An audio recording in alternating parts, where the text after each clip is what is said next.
Morning student, today we will continue our chapter first, the French Revolution. In our earlier video, I had you explain introduction of this chapter and topic first, French society during the late 18th century. Now we take our topic second, the outbreak of the revolution. Louis XVI had to increase taxes for reasons you have learned in the previous section. आपने previous section या पहले first section में पढ़ा था कि किस तरह से लुई 16 ने टैक्सेस को इंक्रीज किया था। अब यहाँ पर हम देखेंगे कि वो टैक्स इंक्रीज करने के बाद उसने क्या सोचा। फ्रांस में ओल्ड रेजिम जो मोनार्क था वो उनकी अपनी कोई पावर नहीं थी, वो अकेले कुछ नहीं इम्पोज कर सकते थे, टैक्सेस अकेले इम्पोज नहीं कर सकते थे। Rather he had to call a meeting of the state general which would then pass his proposal for new taxes. इसके लिए उन्हें एक मीटिंग कॉल करनी पड़ती थी स्टेट जनरल्स की, और उसमें न्यू टैक्सेस के लिए प्रपोजल पास कराना पड़ता था। स्टेट जनरल कौन था ये अब आप जानना चाहेंगे। स्टेट जनरल एक पॉलिटिकल बॉडी थी जो कि थ्री स्टेट, यहाँ पर जो पॉलिटिकल बॉडी थी और ये 3 स्टेट्स के जो रिप्रेजेंटेटिव्स थे इन्होंने यहाँ पर इसमें सेंड किया जाता था, उनको भेजा जाता था। How monarch alone could decide when to call a meeting of this body. The last time it was done was in 1614। Last time ये मीटिंग 1614 में कॉल की गई थी। ऑन 5 मई 1789 5 मई 1789 में लुई 16 ने एक असेंबली में स्टेट जनरल की प्रपोजल पास करने के लिए, नए टैक्सेस के प्रपोजल के लिए मीटिंग कलेक्ट की या मीटिंग कॉल की, और उसमें जितने भी यहाँ पर रिप्रेजेंटेटिव्स थे वार्सिलिस में सभी अपने डायलेक्ट्स लेकर आए और उन्होंने अपना होस्ट को प्रिपेयर करके डायलेक्ट्स के साथ भेजा। The first and second state sent 300 representative each who were seated in rows facing each other on 2 sides, while the 600 members of the third state had to stand at the back। जबकि 600 members वो उनके पीछे खड़े हुए थे। Third state जो representative थे उनके और उससे भी ज़्यादा वो सभी एजुकेटेड मेंबर्स थे। जो थर्ड स्टेट के मेंबर्स थे जो पीछे खड़े हुए थे उनमें सभी एजुकेटेड मेंबर्स थे। Peasants, artisans, women were denied entry to assembly. इन सबको, वुमेन को, आर्टिशंस को, पीसेंट्स को इसमें असेंबली में एंट्री नहीं थी। हाउएवर देयर ग्रीवनेस, उनका जो दुख था, उनकी जो डिमांड थी 40,000 एक लिस्ट थी जो लेटर्स के द्वारा उन्होंने अपने रिप्रेजेंटेटिव्स के थ्रू वहाँ पर भेजी थी। वोटिंग हुई, इस स्टेट जनरल ने वहाँ पर वोटिंग की और उनके अकॉर्डिंग जो प्रिंसिपल था, ये सिद्धांत था कि एक के बाद एक सबको वोट वहाँ पर देनी है। This to time to Louis XVI was determined to continue the same practice, but member of the third state demanded that voting now be conducted by the assembly as a whole, where each member would have one vote. This was one of the democratic principles put forever by philosophers like Rousseau in this book, The Social Contract.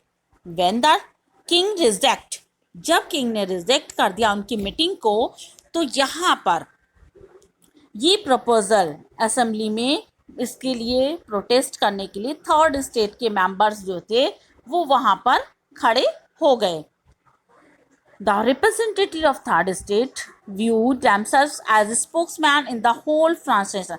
जो third states के लोग थे वो उनकी आवाज़ जो थी पूरे फ्रांस में फैल गई, और 20 जून को असेंबली हॉल में, इंडोर में, टेनिस कोर्ट का जो एक मैदान था वहाँ पर वर्सिलिस में सभी ने यहाँ पर डिक्लेयर करा, एक राष्ट्रीय सभा बनाई और उन्होंने ये शपथ ली कि जब तक हम यहाँ पर ये एक फ्रांस के लिए एक नया कॉन्स्टिट्यूशन या संविधान तैयार करेंगे, ड्राफ्ट करेंगे, और इसमें मोनार्क की, राजतंत्र की पावर को लिमिट कर दिया गया।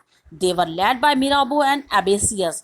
मिराबो जो था उसका एक नोबल फैमिली में जन्म हुआ था और वो इनके फेडरल प्रिविलेजेस या सोसाइटीज़ को उसको आवश्यकता नहीं थी, वो उनसे दूर रहता था। ही brought out a general and delivered powerful speeches to the crowd assembly at Versailles. Versailles में उसने बहुत सारी पावरफुल स्पीचेस दी। अबेसियस जो था वो ओरिजिनली अबेसियस जो था वो ओरिजिनली रूप से एक प्रिस्ट था, और उसने बहुत सारे इन्फ्लुएंशियल पैम्पलेट लिखे थे कि what is the third state, third state क्या है। जबकि नेशनल असेंबली में वर्सलिस में जो कॉन्स्टिट्यूशन ड्राफ्ट किया गया था उससे बहुत सारी पावर को सीज कर दिया गया था। और विंटर में अब क्या हुआ कि विंटर में जो हार्वेस्ट थी वो बैन हो गई, बहुत खराब हो गई। तो उससे क्या हुआ, प्राइजेस जो थे वो ब्रेड के पीसेस के बढ़ गए, और इसके लिए जनता का एक्सप्लॉयटेशन किया जाने लगा। तो वहाँ पर बेकरी के पास बहुत सारी क्राउड जो थी क्रोधित होकर मैन वोमेन वहाँ पर क्यू में लाइन में खड़े हुए थे, और उन्होंने वहाँ पर एकदम से अटैक कर दिया। और इससे राजा ने जब वहाँ पर अटैक कर दिया, और 14 जुलाई को क्राउड जो क्रोधित भीड़ थी उसने वहाँ जाकर उनको राजा को के जो बेस्टाइल था, किले में जो बंदी थे लोग, उनको छुड़ाने के लिए उन्होंने उसके पर बेस्टाइल के किले पर अटैक कर दिया या डिस्ट्रॉय कर दिया।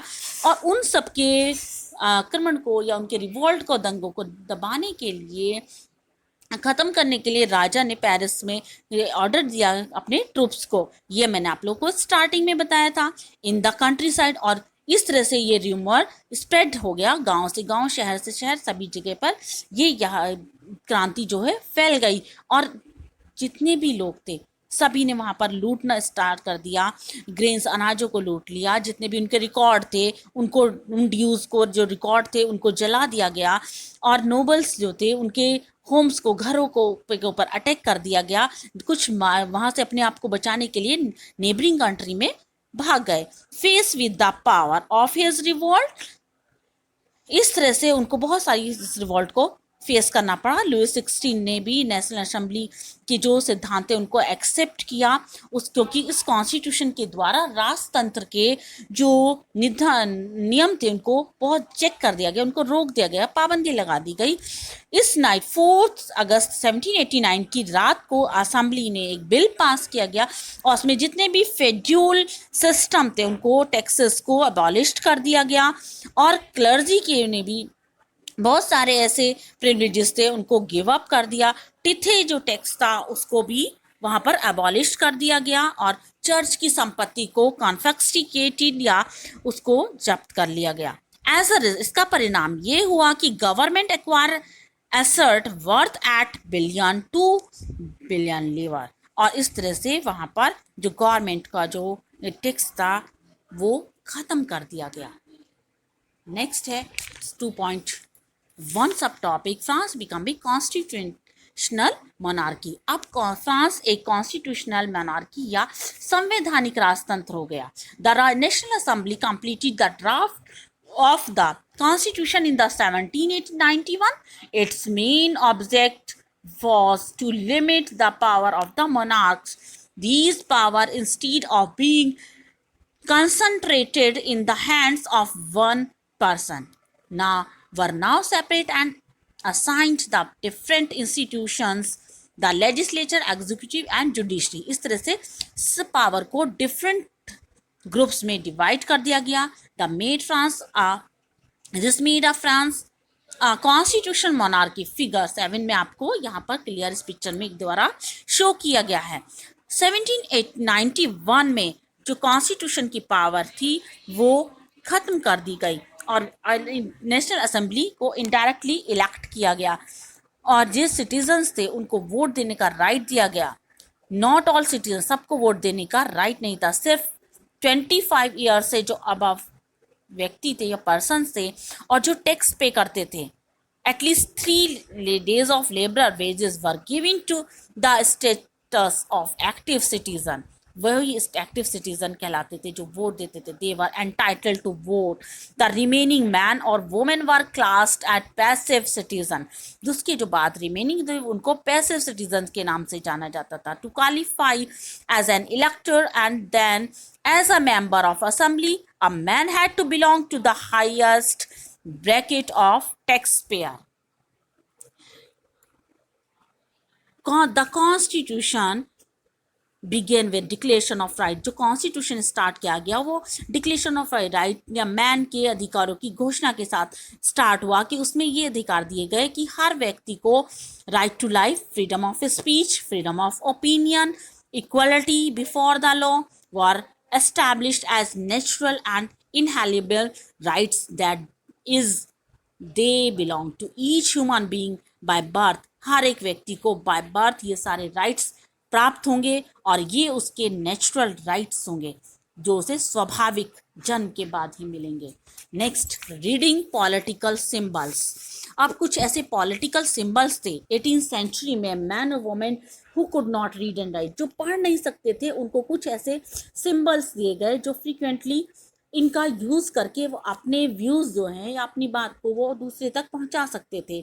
फर्स्ट जो सिंबल था ब्रोकन चेन का, इट मीन्स कि chain you were used to flatter slave। a broken chain stand for the act of becoming free, मतलब फ्री या आजादी का साइन था। Second, the bundle of rods of fasces. One rod can easily broken, मतलब एक single road जो है वो इजीली तोड़ा जा सकता है उसको, but entire bundle strength lies is unity, शक्ति में ही ताकत है या एकता में ही शक्ति है। Third is the eye within a triangle radiant lies, the all seeing eyes stand for knowledge, the rays of the sun will drive away the cloud of ignorance. Next is sceptre, symbol of royal power. ये एक power, royal power का एक symbol था। Snake biting its tail to form a ring, symbol of eternity. A ring has neither beginning nor end, इसका मतलब इसका कोई भी शुरुआत और इसका कोई अंत नहीं है। Phrygian cap, the Phrygian cap, red Phrygian cap का मतलब था cap worn by a slave upon becoming free. अगर वो कोई स्लेव है जो बिकम फ्री हो जाता था, आज़ाद होता था, तो he won't this cap. Next is blue white red, the national colour of France. Blue white red means ये फ्रांस का नेशनल कलर था। The winged women, it means personification of the law. इसका मतलब है कि जो लॉ है ये पर्सोनिफाई करता था या उसको लॉ के बारे में बताता था। The law tablet, the law tablet is the same for all and all are equal before it. Law tablet का मतलब ये था कि सभी लोग कानून के समक्ष इक्वल हैं, ऑल आर इक्वल।